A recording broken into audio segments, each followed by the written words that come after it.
आजच्या चौथ्या भागामध्ये मी तुम्हा सर्वांचं स्वागत करतो. तर आपण डायरेक्ट कंटेंटला सुरुवात करूया. स्थितीज ऊर्जा कशामुळे मिळते? तुम्हाला व्हिडिओ पॉज करून किंवा 5 सेकंदामध्ये आपलं उत्तर कमेंट बॉक्समध्ये द्यायचं आहे. तर स्थितीज ऊर्जा ही उंचीमुळे मिळते. आणि स्थितीज ऊर्जा म्हणजेच काय? आता धरणामध्ये साठलेलं पाणी हे कशाचं उदाहरण आहे? स्थितीज ऊर्जेचं. आणि त्याच धरणातून वाहत असलेलं पाणी हे आहे गतीज ऊर्जेचं उदाहरण. विद्युत परिपथातील स्विचचे कार्य काय? प्रवाह वाढवणे, प्रवाह थांबवणे किंवा चालू करणे, दाब वाढवणे, उष्णता निर्माण करणे.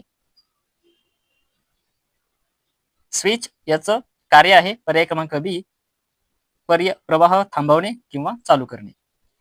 मागील वर्षी विचारण्यात आलेला प्रश्न आहे हा. कोरड्या विद्युत घटातील ओल्या स्वरूपातील लगद्यात किंवा त्या अपघटनेमध्ये मिश्रण कशाचं असते?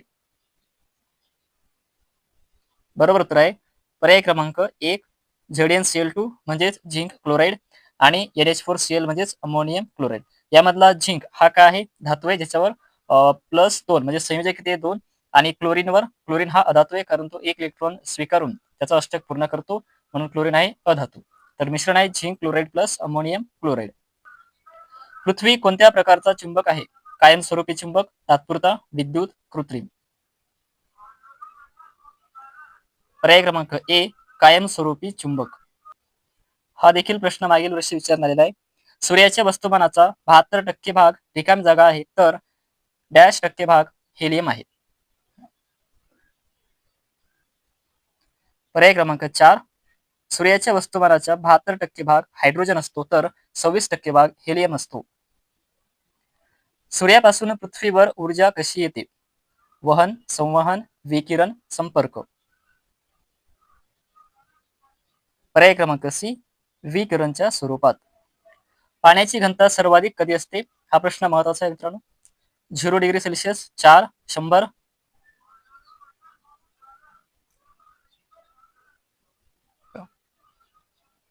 पर्याय क्रमांक बी आहे याचं उत्तर 4°C.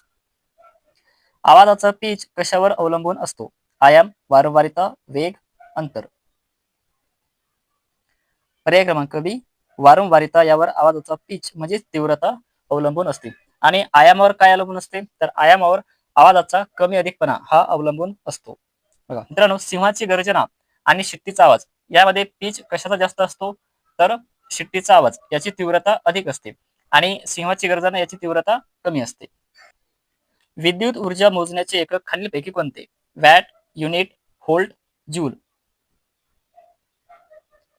पर्याय क्रमांक बी किलो वॅट अवर. मग व्होल्ट कशाचं आहे? तर विभवांतराचं एकक आहे व्होल्ट. अपवर्तन म्हणजे काय? प्रकाश शोषण, प्रकाश वाकणे, प्रकाश परावर्तन, प्रकाश उत्सर्जन. मित्रांनो, या प्रश्नाचं उत्तर देण्यापूर्वी आपण अपवर्तन म्हणजे काय हे बघूया. तर प्रकाशाचे अपवर्तन म्हणजे जेव्हा प्रकाश किरण एका पारदर्शक माध्यमातून दुसऱ्या पारदर्शक माध्यमात जातो तेव्हा त्याच्या मार्गक्रमणाची दिशा बदलते. आता उदाहरणार्थ आपण हा एक प्रकाश किरण आहे आणि हा जो डबा आहे तो आहे समजा काच. हे आहे काच.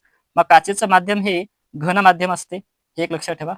आणि ज्या माध्यमातून हवा येत आहे ते माध्यम आहे ज्या माध्यमातून प्रकाश किरण येत आहे ते माध्यम आहे हवा आणि हे माध्यम आहे विरळ. आता जेव्हा प्रकाश किरण विरळ माध्यमातून घन माध्यमात येतो तेव्हा ज्या पृष्ठभागावर तो प्रकाश किरण आला तेथे सुरुवातीला तर अशी स्तंभिका तयार होते ज्याला आपण नॉर्मल असं म्हणतो.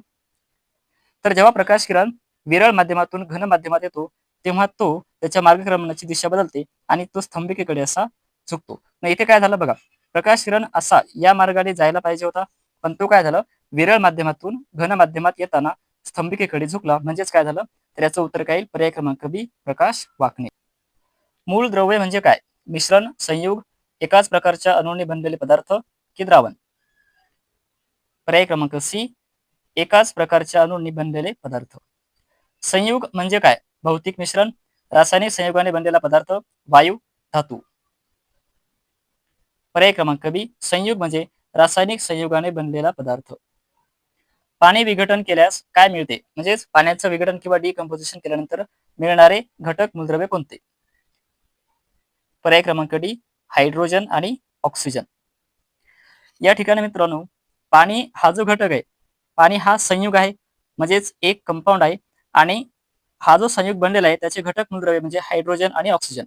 आता हायड्रोजन हा ज्वलनशील असतो आणि ऑक्सिजन हा ज्वलनासाठी मदत करणारा वायू आहे. परंतु या दोघांपासून मिळणारा जो पाणी हा काय करतो, आग विझवण्यासाठी उपयोगात येतो. म्हणजेच पाण्याच्या घटक मूलद्रव्यापेक्षा पाण्याचे गुणधर्म हे कसे असतात, वेगळे असतात.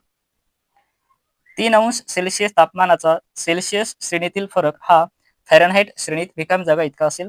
हा प्रश्न सुद्धा गेल्या वर्षी विचारण्यात आलेला आहे. बघा, इथं सूत्र दिलेलं आहे.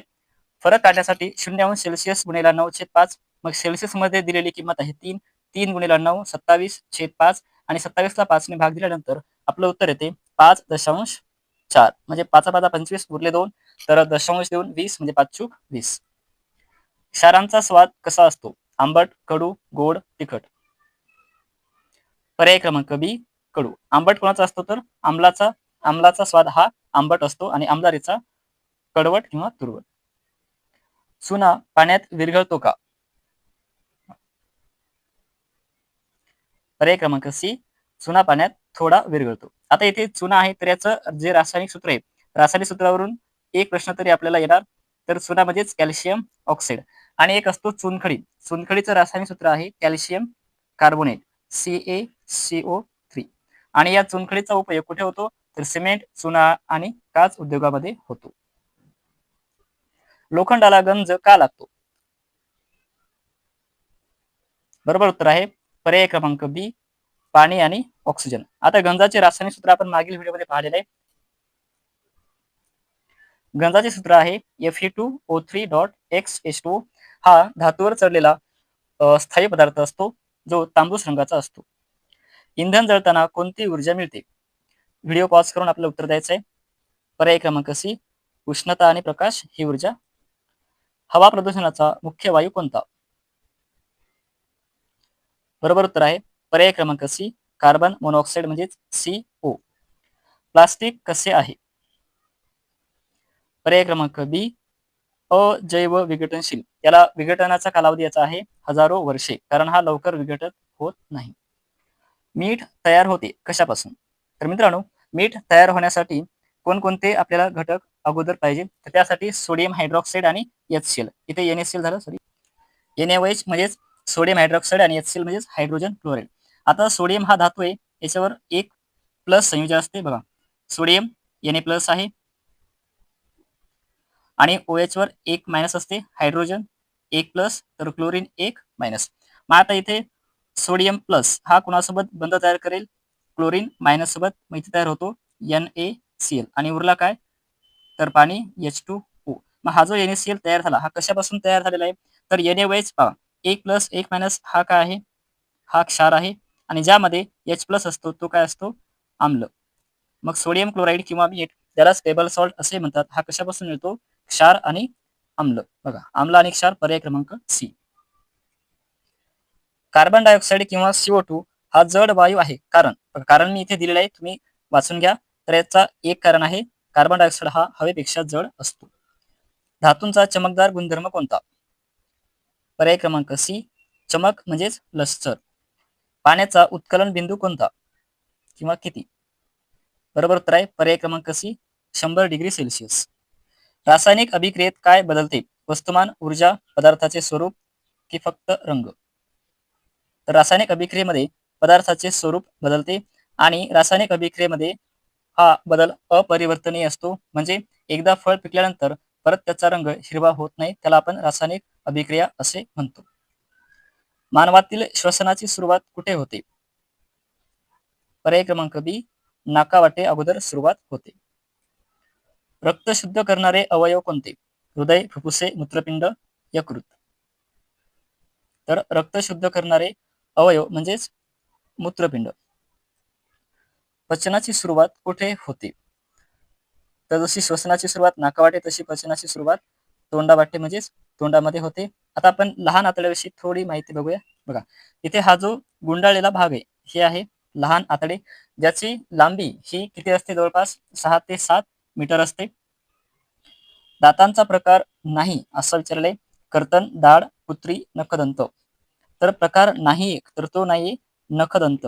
कुत्री हा सुद्धा एक दातांचा प्रकार आहे, जे तीक्ष्ण सुळ्यांचे दात असतात आणि हे मांसाहारी प्राण्यामध्ये खूप विकसित असतात. वनस्पती श्वसन करतात का? तर हा प्रश्न बऱ्याच वेळा झालेला आहे. तर कायम. मानवातील रक्ताभिसरण कोणत्या प्रकारचे आहे? पर्याय क्रमांक बी, बंद प्रकारचे असते, कारण आपलं जे रक्त आहे ते धमन्या किंवा नसा यामधून वाहत असते. बी उगवण्यासाठी आवश्यक काय असते? तर हवा, पाणी आणि उष्णता, वरीलपैकी सर्व. क्लोरोफिल कुठे असते? मुळात, खोडात, पानात, फुलात.